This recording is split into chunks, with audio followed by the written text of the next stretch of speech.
Hello, everyone. It is showtime. Happy Tuesday. Thank you all for joining us at our special day. And we're at a special day because we have a special guest. Our friend and sponsor, Becky from MEI and Mouse Fan Travel, has jumped into the rotation, Hey, everybody. sitting in for Carly. Thank you so much for joining us, Becky. It's Oh, great to see you. it's great to see you too. Thank you for having me back. And it's always great to see someone who has an even more cluttered background than me.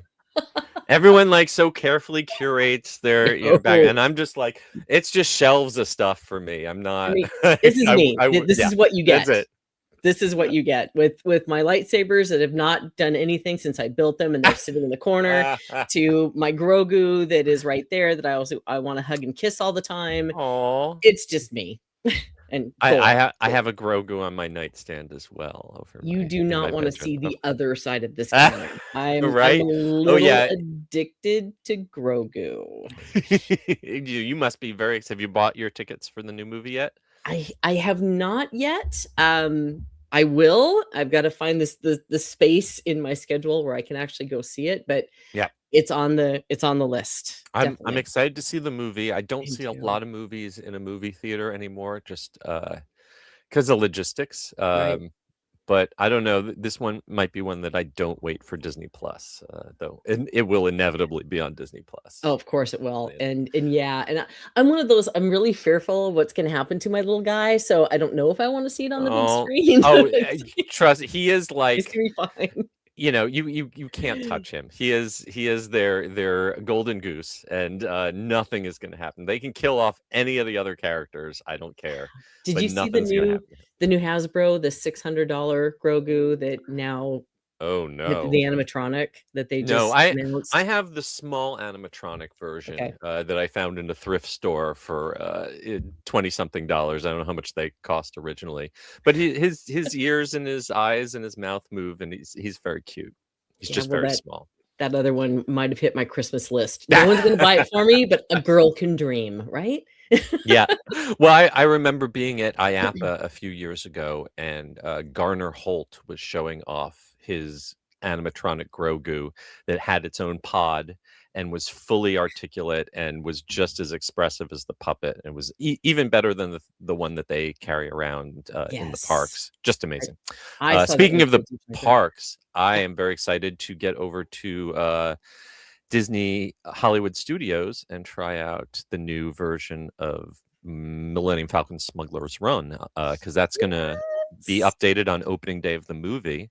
I'm so There's actually excited a about lot that. of very exciting stuff going on, opening up in May, that we're gonna talk about a little later in the show. Yay! I can't wait. So, yeah, before we jump into the actual recording, let's say hi to some folks who are already in the chat. And first in the chat today, actually in the chat since last night, apparently, Ulysses Torres. Awesome.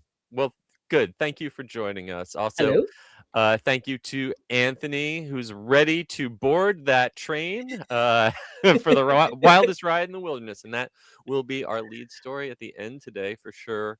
And welcome, as always, to Orange Blossom and Tails in Derek's Corner. Hi, folks. Good to see Hi. you.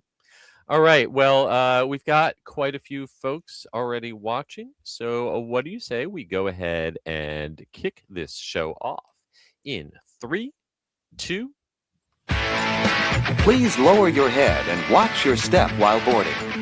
Welcome to the Attractions Podcast. You are all clear for dispatch. Have fun. Hello, everyone, and welcome to the Attractions Podcast, sponsored by MEI and Mouse Fan Travel. I am Seth. And I'm Becky.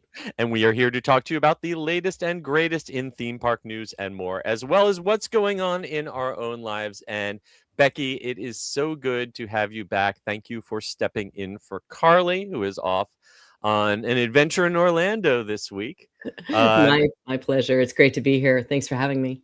I hear that since the last time we talked, you have been off to the Far East for a visit on Disney's newest and biggest cruise ship, and I cannot hear wait to hear all about what that experience is like as an American going and experiencing a cruise ship design for a totally different market. For somebody completely different. The Yeah. first thing I will tell you, it was completely worth the 17-hour flight, and that was Okay, from well, Seattle, so that's a imagine that. bold statement because I've flown to Hong Kong and to Tokyo.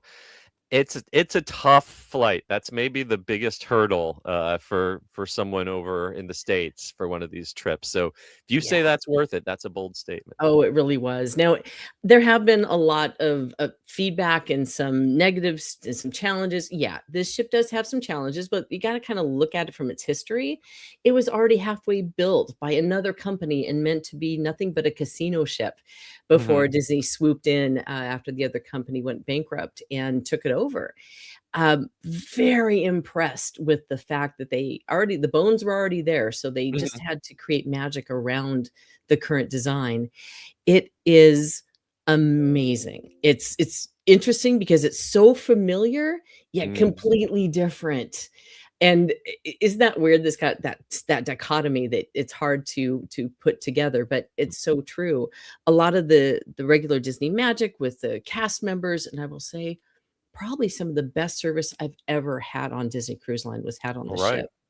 Um, Little weird things like escalators. It was crazy. Yeah, I There's seen the video of that. That's yeah, there's 5 decks of escalators. Uh-huh. So, yeah, it can feel a little like a mall in a way, but the Mhm. important thing is it's 60 up to 6,400 guests and 2 banks of Wow. elevators, so those escalators really take the pressure off those elevators.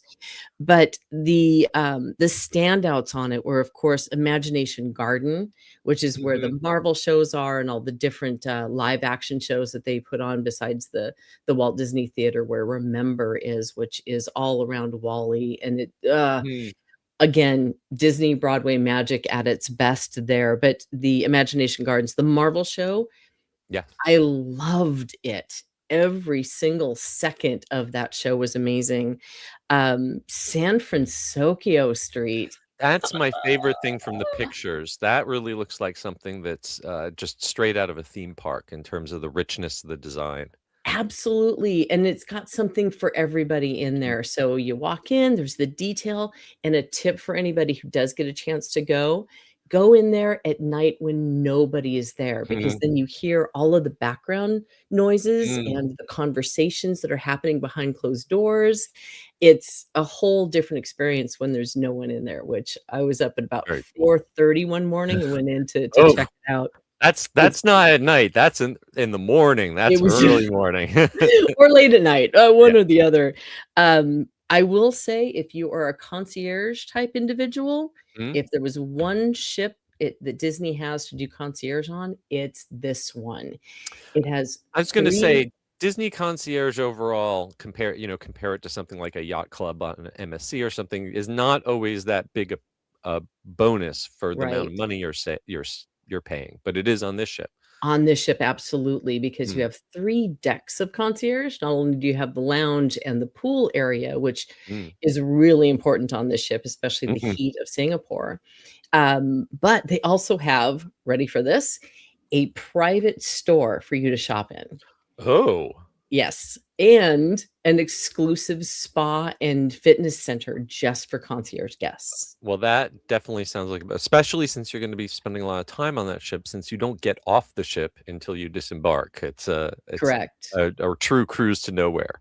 Yep, you leave Singapore and come back to Singapore, so you are Yep. on that ship 24/7, there's no ports to go into, but that's okay because there's a lot to discover about the ship as well. I will say it's it is a little bit of a challenge in some areas, and Mm. if you go in the early sailings of any ship, you're gonna run into some Always bugs to work out. absolutely. So, there were some bad reviews of it first off, and I can see why and understand why, but if you're going to sail, you should probably go into it with that knowledge. Yeah. But the one thing you need to understand as an American going on board, it's Mhm. not built for us. This Mhm. is completely curated and, focused on the Asian market, Yeah. and things are a little bit different. You'll find that, Many people who did go, many Americans that did go beforehand, they were just completely unprepared for what they were going to experience, because many of them, it was their Interesting. first time out of the US. Mhm. But there are cultural differences, and one thing I've always been taught from Adventures by Disney way back when, it's not good, it's not bad, it's just different Different. when you run into other cultures. So you kind of have to prepare that it's not for us. We're the visitors in their house. And if you go in with the right mental status of what you're going to be surrounded with, you're going to have the best time on this ship. So, okay, I have a couple specific questions. Sure. One, what was the dining experience like? What was the food like as an American? American, I assume, who already likes Asian food. Yeah, Uh, you know what? I'm great with Japanese food. I am okay. not a big I'm a picky eater, put it Okay. that way. So All right. So, it's what it's like as a picky eater on the yeah, ship then? it's kind of amazing. I was very pleasantly surprised that there was food available for any taste bud. So it is curated for the Mm, palate of the Asian mhm. market, but they still do have the typical stuff, the burgers and the Okay. chicken wings and the salads and things that are going to be fine for anyone that goes over. Mm, Macaroni and cheese for the kids. So they do have really good kids menus as well. There's going to be something there for everyone to enjoy. I will say my favorite meal, there were two actually. In the regular dining rotation, there's the Hollywood Spotlight okay. restaurant, which wasn't, it's the typical uh, Asian selections, American selections. There was all kinds of food to choose from. But what I loved most of anything was the show. Oh. It was, old Hollywood glamour with a Mm. three-piece band, Oh, and wow. then Mickey, Minnie, Donald, and Daisy all show up, and it is such an uplifting feeling. I say, I think it's probably the best dinner show that Disney Cruise Line offers. Wow. Yeah, Wow. it Because was they've got gorgeous. the Frozen one, and they've got uh, what's the other one? There's the Lion King one. Did you see was the Lion King one on that ship? No, Okay, I'm not sorry. on this one. Uh, This was pretty much the dinner show that they had available. okay. The other thing I loved was Mike and Sully's, which is their additional cost restaurant, but it Uh-huh. has 4 different experiences. It has a Japanese steakhouse, sushi lunch, an omakase, and a teppanyaki. The omakase menu looked pretty high end. It was extraordinarily high end, and Yeah. as a matter of fact, one of the chefs that I know from a different cruise line looked at it and said, "Wow, that is really elevated," which was Yeah. really cool. But the teppanyaki was the best meal on board, Oh, wow. it for me, in my opinion. So it had Excellent. all kinds of choices, but the, things that are a little bit different that you Mhm. may not be expecting is the activities during the day. A Mm. lot of that culture loves characters, so you're gonna see character meet and greets all day Mm. long everywhere, and then some pop-up character meet and greets, where you don't have to have a reservation to find them, but if you're a Disney fan and you want to have the latest and greatest of the experiences that they've curated, Mhm. don't hesitate to take a jaunt on this. I will say that coming from here, definitely consider doing back to back, because they're doing 3 and 4-day sailings. If you can S do 2, then you get that Uh-huh. 7-day experience, and you can pretty much see most of the ship. It's a long way to go for only a 3-day sailing. That Exactly. I've heard a um, lot of people that were like, "I'll just go for 3 days and then I'll go to Japan for 4." It's like, well, if you're gonna go all the way down there, it's not like you they're might as really well. close neighbors here. It's a ways to Yeah. fly, so do the 7. Were you able to get on any of the rides? Because this is the first ship they've had actual theme park style rides on board. Yes, and the Iron Man coaster is, of Mhm. course, the beautiful piece Mhm. of it. I did not ride it. I know a lot of Um, people didn't. I looked at it. The people that I was traveling Mm, with, they rode it, okay. and I got to film them. That that He was got enough for off you? of it and said it was, yeah, he said it was amazing. Alright. Um, they do a really good job of making sure that you have nothing on you when you get on that Uh-huh, ride. uh-huh, uh-huh. You have to go through a metal detector before Mhm. you go up. So they're really conscious about making hmm sure that things aren't going to fall off and fly on people and off the side of the ship. But it is an exciting addition Yeah. to the experience. They have two other rides, which are more like kiddie rides, hmm but they are.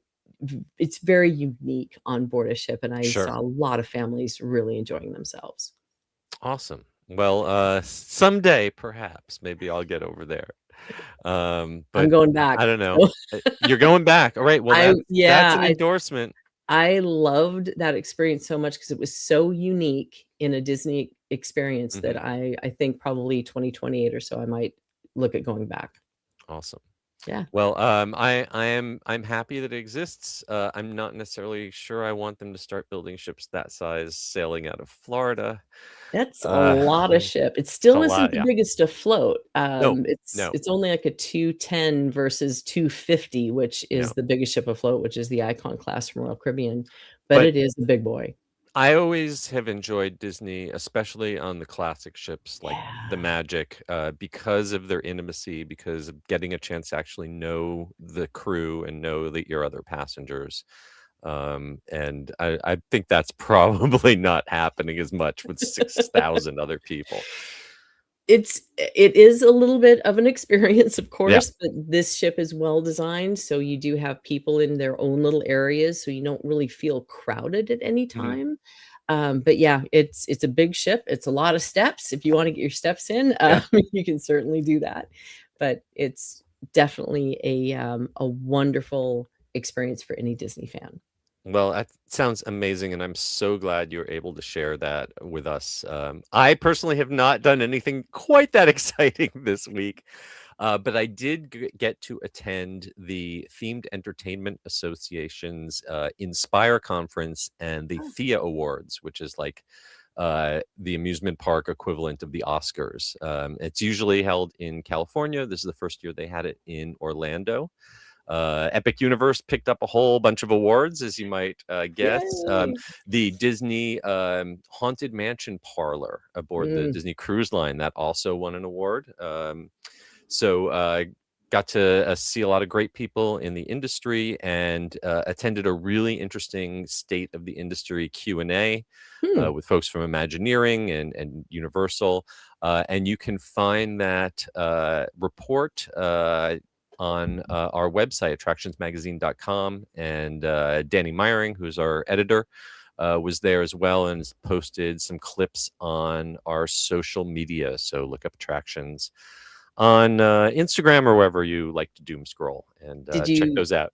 did you learn anything really interesting that You surprised know, you?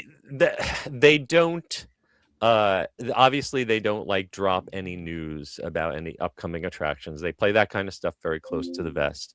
Um the the thing that I thought was most interesting was the last 15 or 20 minutes basically turned into a debate slash discussion about AI's place, Ah, where the folks that are more on the creative end were saying very clearly that they didn't think that generative AI had any business in what they do in creating art or doing actual writing.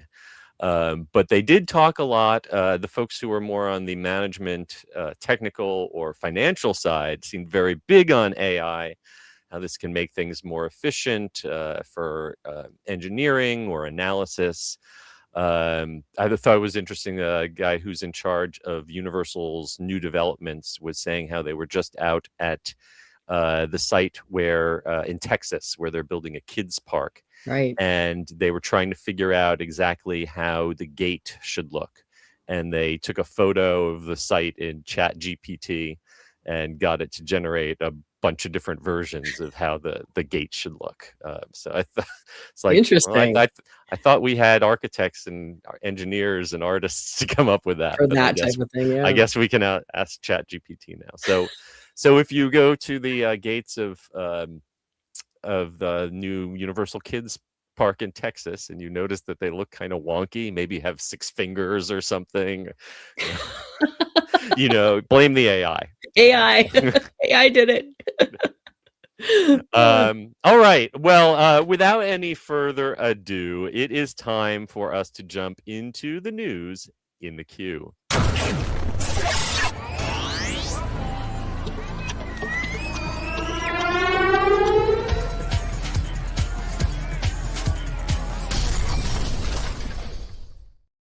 All right. We are starting out at Universal Orlando.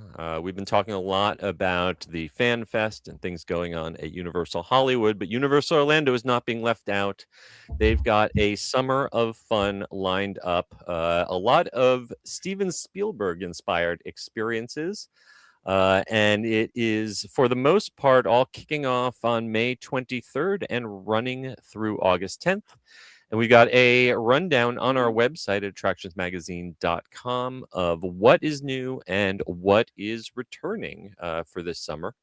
And the headline is for the new experiences, there's a new Minions movie coming out, Minions and Monsters, and we are going to see new characters like Henry and James coming to the parks, along with new food and merchandise over in the Illuminations land near the Despicable Me rides in the studios. As well, the one that I'm really excited about is we've got a Steven Spielberg exhibit coming just in time for his new film Disclosure Day. There's going to be a limited time exhibit highlighting some of his past films, along with a preview of the new movie. And over the years, they've had other exhibits, like way back in the day, there was a Jurassic Park one. It was really good. So I'm excited to see that coming to the park. Do you have a favorite Steven Spielberg Universal tie-in? Yes, but it's good and it's bad all at the same time. Uh-huh. When I was a kid, I was a swimmer. I was a competitive swimmer, and then I saw Jaws. Oh, scared you out of the water. It scared me out of the water. I couldn't even swim in a swimming pool for the longest time after I saw Jaws. So it's kind of a love-hate relationship with that movie, but it definitely is my favorite. Well, if you want to conquer your fears, there is a new collection of Jaws-inspired merchandise. The recently released kind of a retro theme that you can find over in the Universal Legacy store. They're also bringing back some of the photo ops and special food and merchandise that they had last year for Jaws. I still mourn the loss of Jaws. Yeah, Harry Potter Diagon Alley is great, but I still mourn the loss of Jaws. And that getting to ride the Jaws ride again was the #1 reason for me to go out to Universal in Japan. Totally worth the 18-hour flight for that. Yeah, for sure. Jaws is also featured, of course, in the Universal Mega Movie Parade, which is coming back starting on the 23rd. And the Mega Movie Parade used to be an afternoon parade, used to run at 2 p.m. Interestingly, it looks like on the schedule, it's going to be running at 7 p.m., at least for the time being. So not quite dark out. I don't think those floats were designed with lighting, but we'll see, maybe. The Cinesational Symphonic Spectacular actually came back recently, but then took a break for the graduate parties. But that's going to be back all summer with the drones, the projections, the fountains. Drones are weather permitting, of course. And we've also got the Hogwarts Always projection show. That is coming back starting on May 30th. That's a really beautiful show. Yep, love that one. So if you are trying to figure out what you want to do out of all these special summer activities, we got a breakdown of what's the best experiences for each age group, whether you've got kids or you're adults. And there's lots more summer activities happening across the resort. Everything from the retro nights at the Red Coconut Club, which bring the 80s and the 90s back. There's going to be a lot of sports matches being displayed over at NBC Sports Grill, and lots of other fun things happening. So keep an eye on attractionsmagazine.com and our social medias for more information. Are there any of the summer activities that you're especially looking forward to? I haven't seen the drone show yet.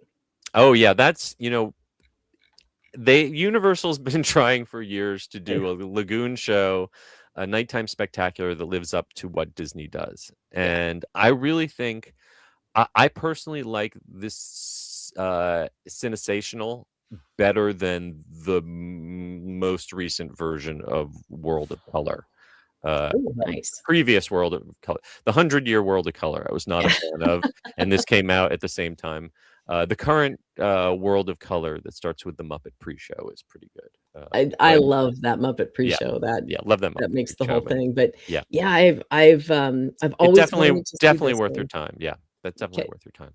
Excellent. All right. Well, moving on, heading across the country, Six Flags Magic Mountain is celebrating America's 250th birthday and their own 50th anniversary by restoring a classic name to a classic ride. It's gone by many names over the years, including New Revolution, but the landmark looping roller coaster over at Six Flags Magic Mountain will once again be called the Great American Revolution to celebrate all things America. It's a tribute to all nations, but mostly America. So this ride actually first opened way back in May 8th, 1975. So I, being like 10 months old at the time, was not quite tall enough to ride it at the time. But this is considered the oldest looping roller coaster in the country. And there's not a lot of other 50-year-old looping roller coasters that I can think I would want to strap myself onto. But of course, this has had many updates over the years. It even got onboard audio a few years back. They're not doing any major renovations or changes to it other than changing the name back to its original name, the Great American Revolution. But they are going to be having a special celebration. There'll be a media day on May 8th. And then there's going to be pass holder exclusive ride times on the morning of July 4th. Perfect way to celebrate Independence Day.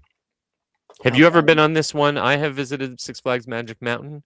This was not one that I got a chance to ride myself, though. Have you ever been?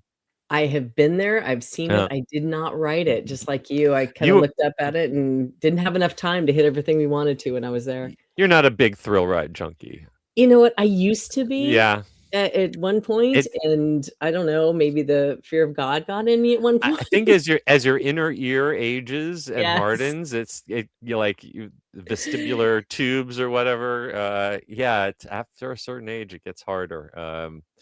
But for all you that are really young, just do it now. Yeah, exactly. Do it now. Get your credits in while you can, because it gets harder. Though I'm headed over to Epic Universe tomorrow, and I plan on riding Stardust Racers as many times as I can.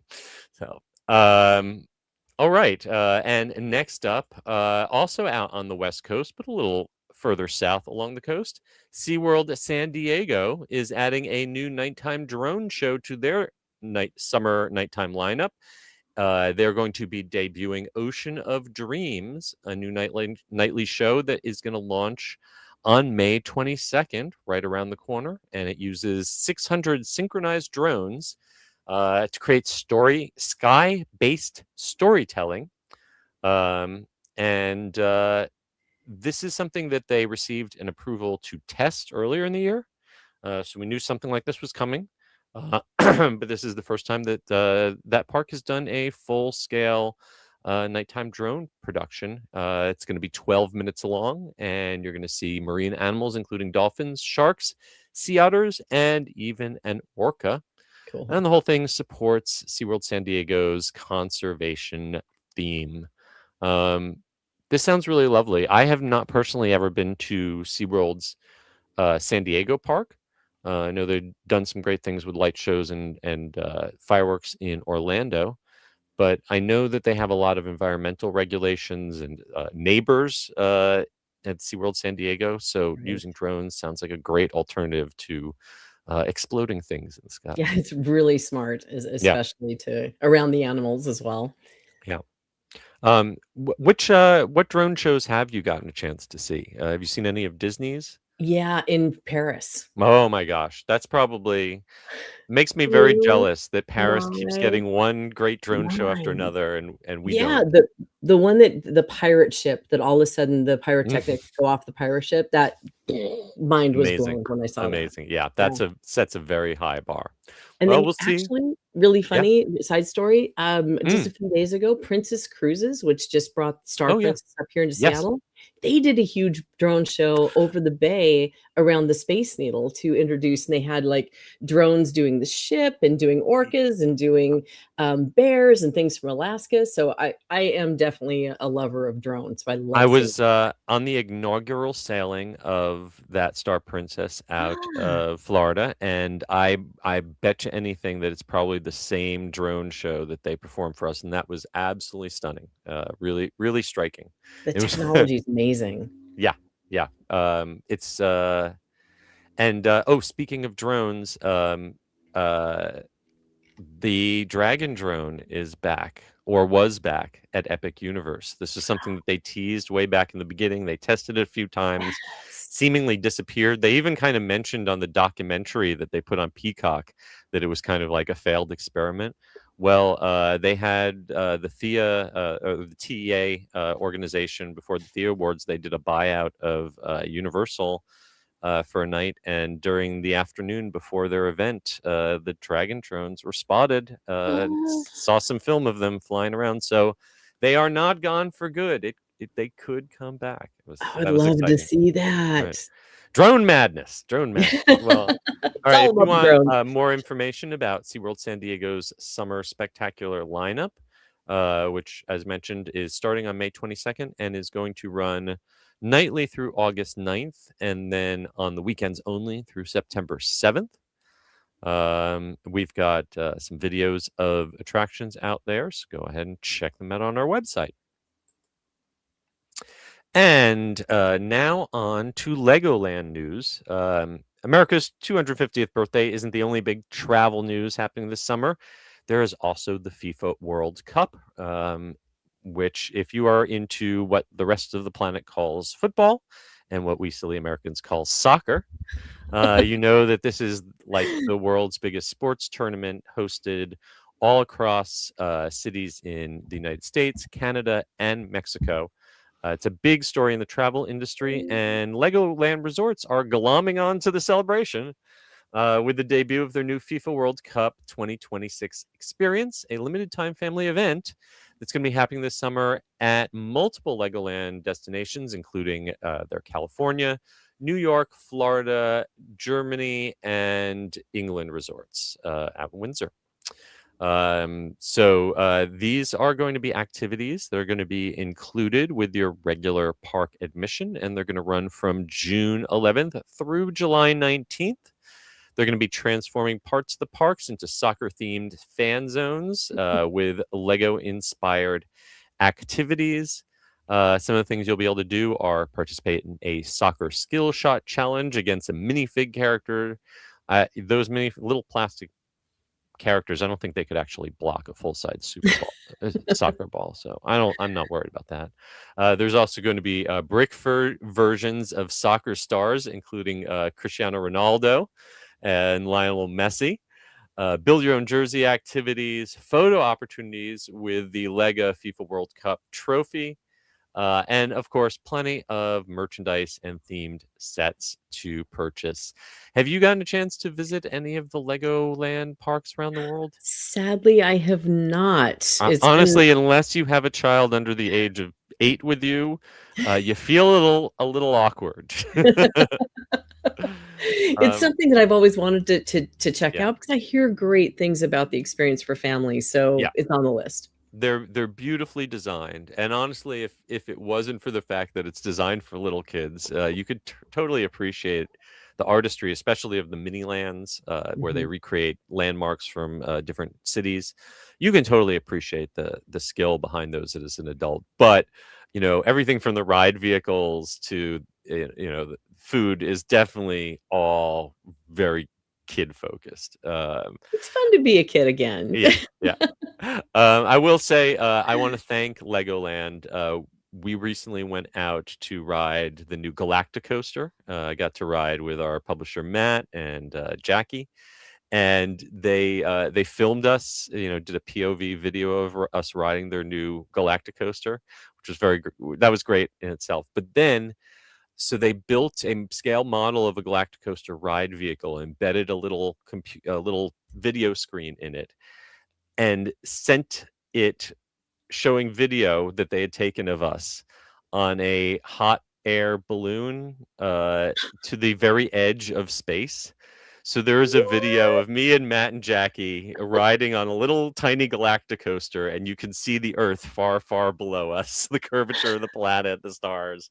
I will never go to space myself because my wife would never permit it. But that is the closest I'll get. So thank you to Legoland for doing that, and please go to our YouTube channel and check out that video because it is hilarious. All right. Well, that is going to bring us to the end of this week's news. But before we jump into our main attraction, normally we play a commercial from our sponsor, MEI and Mouse Fan Travel. But since we have Becky here herself, why don't you tell us what is new in the world of MEI and Mouse Fan Travel, and what are maybe some special things that people would want to pick up the phone and give you guys a call about right now? It is definitely offers galore out there. People are planning their summer vacations and the suppliers know it. So they've got an offer for everybody. And some of the best that we have right now, one from Disney Cruise Line that we've never seen or haven't seen since they began, which is kids sail 50% off of voyage fare. Wow. What? That's a huge savings. They're calling it the Together at Sea savings. So if you book by June 14th, you get 50% off the voyage fare of up to 3 kids ages 17 and younger.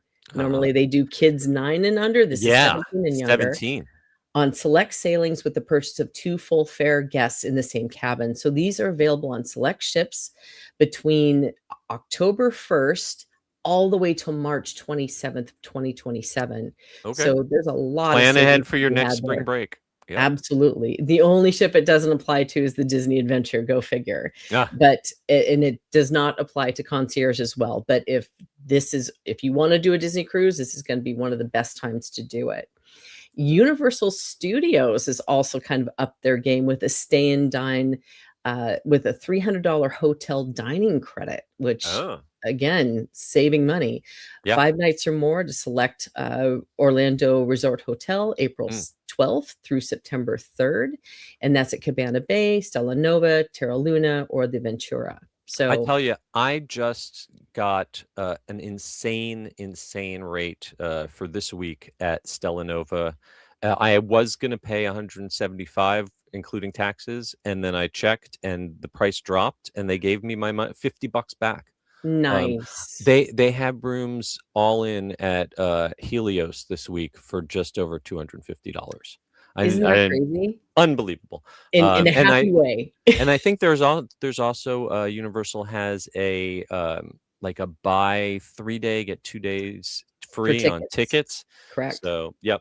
Great time to start looking at that. Definitely. A couple others I want to mention. If you are a Disney Plus subscriber, you get a special summer room only offer, which is off the charts. Ready for this? 2-night minimum length of stay is required from June 21st to August 15th. The prices are as low as All-Star Sports, a standard room from $99 a night. When have I haven't seen below $100 in forever. Eons. Wow. At Port Orleans Riverside from $169. Art of Animation in the Cars Family Suites from $249. I know. Saratoga Springs Deluxe Studios from $279. And here's my favorite. Animal Kingdom Lodge Savannah View from $369 a night. That's incredible. Just get the room and stay in the room and look at the animals. You don't even need to go to the park. You don't need to do anything else if you don't want to. And last but not least, we still have Walt Disney World having their free dining plan is still available from June 28th all the way through December 21st. And for the heck of it, there's some room offers. Aulani's got 25% off, and even Disneyland Resort has up to 25% off through September 7th. So a lot of deals to be had out there if you're still looking for your summer getaway. Yeah. I remember the days when summer was peak season and it was hard to get discounts in the summer. Now they're begging you to come. Exactly. And I think that there's so many great values out there for traveling to Europe right now, or cruises are a big value. So some people are like looking at there was some elevated rates there at Disney, and they're going, well, if I'm going to spend that at Disney, I might as well go to Europe this year. So we've kind of seen a little bit of that, but the vacation destinations that are coming on really strong are cruises for value. Excellent. Well, if folks want to jump on one of these deals, what's the best way for them to get in touch with you? There's a couple of great ways. First of all, you can go to MEI-Travel.com, and that will lead you out to any of the cruise lines that you would like to look at, or our Disney specials, or at mousefantravel.com. However, we do have a really special tool at bookmeicruise.com. That's where you can basically shop yourself and take a look at all the deals that are out there, and you can even hold and book it on your own, but still have the support of a professional travel planner who will follow up with you after you've done the booking. That's a great idea. All right. Well, thank you so much. And now it is time for our main attraction. It's time for the main attraction. All right. Well, we mentioned at the top of the show how there's some exciting openings happening this month at Walt Disney World.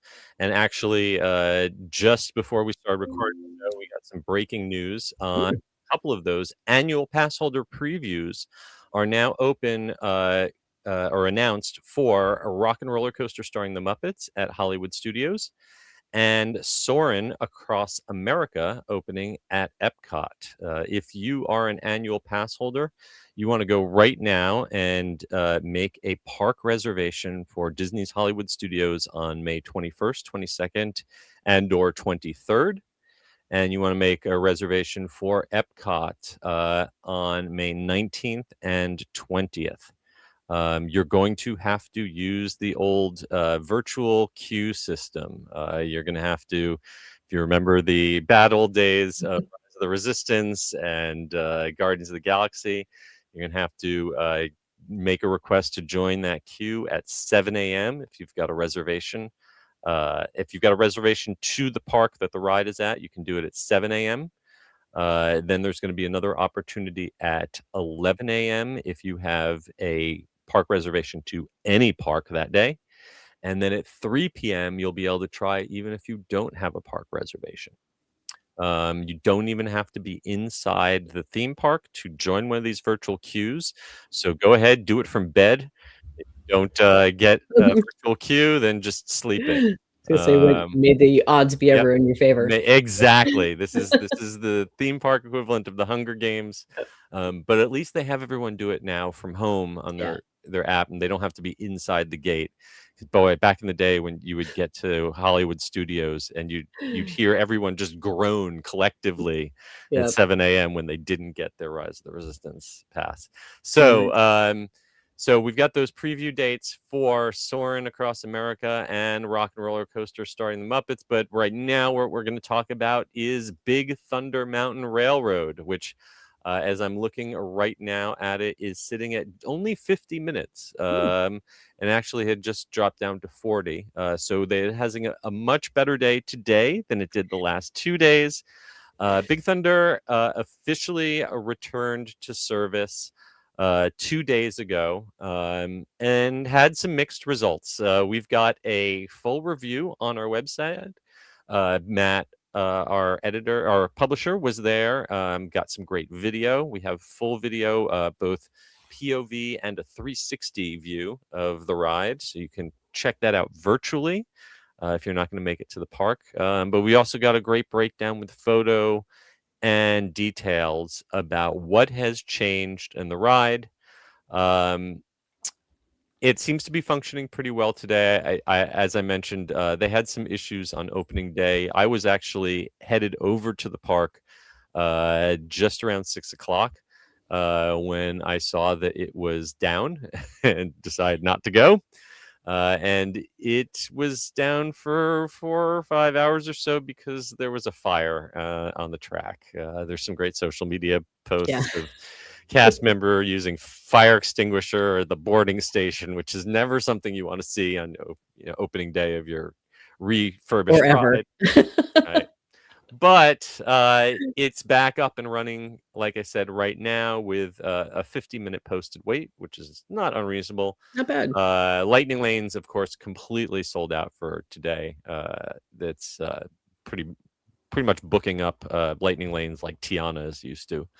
But what will you see if you get to experience it for yourself?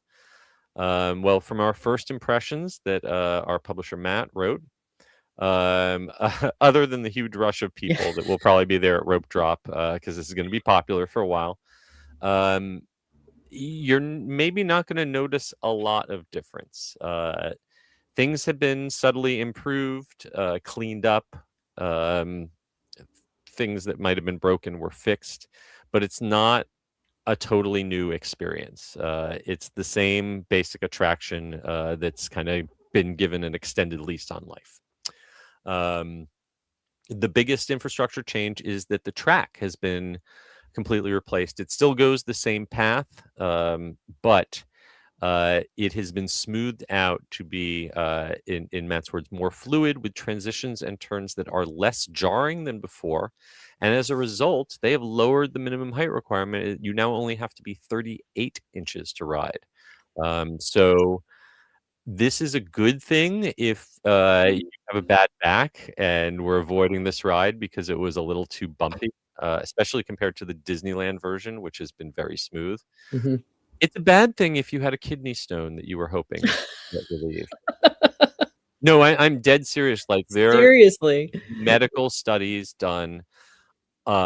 Big Thunder Mountain, the old version of Big Thunder Mountain at Walt Disney World, there are like medical journals. People have taken artificial kidneys on Big Thunder Mountain to test it. There was something unique about the vibration of that track, how jarring it was, that was perfect for knocking loose a kidney stone.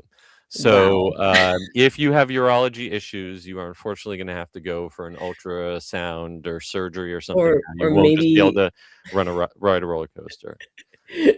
Or maybe the mountain in Disneyland too. That'll do it. Yeah, no, unfortunately, they actually did tests, and it was uniquely the Walt Disney World version. Wow. The Disneyland version of Matterhorn might be able to do it. Matterhorn could be able to do it, but the Big Thunder Mountain at Disneyland was quite a bit smoother until now. And now I guess I'm gonna have to plan a trip where I can ride one on one day and then fly cross country to immediately ride the other version to see which is smoother now. The other big standout change is the Rainbow Caverns, which is the opening section of the ride when you're going up the lift hill. They have put lots and lots and lots and lots and lots and lots and lots and lots of bats in there. Hundreds and thousands of bats. So many bats. And they've also changed the lighting. So now as you're going up the hill, the pools in the Rainbow Cavern are all colorful and bright. And then they turn dark and red and scary as you're going up, accompanied with some very intense rumbling sound effects. Everyone seems pretty happy with those changes, as well as how they've cleaned up the animatronic figures that were around the flooded town that you pass by. But I think the controversial thing has been the finale. They were very, very quiet about the finale. Disneyland famously has this explosive finale where they use projection mapping and blasts of fog to make it seem like the mine is blowing up around you. It's a really effective ending. We didn't get that in Orlando. Instead, we got gold sparkles. I guess the idea is that we are finding the treasure of the mountain. That is it. Barnabas T. Bullion is the name of the character that they modeled after Tony Baxter, who's the bad guy of this storyline. You see his painting in the queue. That's been there for many years. So I guess the idea is that we're getting close to the gold deposit, but then the mountain spits us back out again. So there's some sparkly gold paint. There's some sound effects. But if you remember way back in the day, when I was a kid, at the end of Big Thunder Mountain, you'd go in there and there was an earthquake going on, and the rocks would shake, and there'd even be a big rock that would fall down from the ceiling and land right in front of where your train was going. That was a finale. This, eh, eh, eh, eh, eh. But after that, maybe mid finale, you can at least enjoy keeping an eye out for the blacksmith sign, which was previously seen on Tom Sawyer Island, which is now a big flat pile of dirt that is going to be turned into a Cars Land. So, bottom line, this is not a major update. This is not a big overhaul like Buzz Lightyear Space Ranger Spin just got. If you hadn't ridden Big Thunder Mountain in 5 years and came on it today, you probably wouldn't know that much was different, except for the fact that it didn't hurt as much. It's great that it's probably going to mean the infrastructure of the ride will be able to last for another generation. But if you were expecting a brand new Big Thunder Mountain, sorry, it's pretty much still your dad's Big Thunder Mountain. I'm okay with that though. Yeah. It's such an I don't OG need ride. I don't need everything to be Yeah.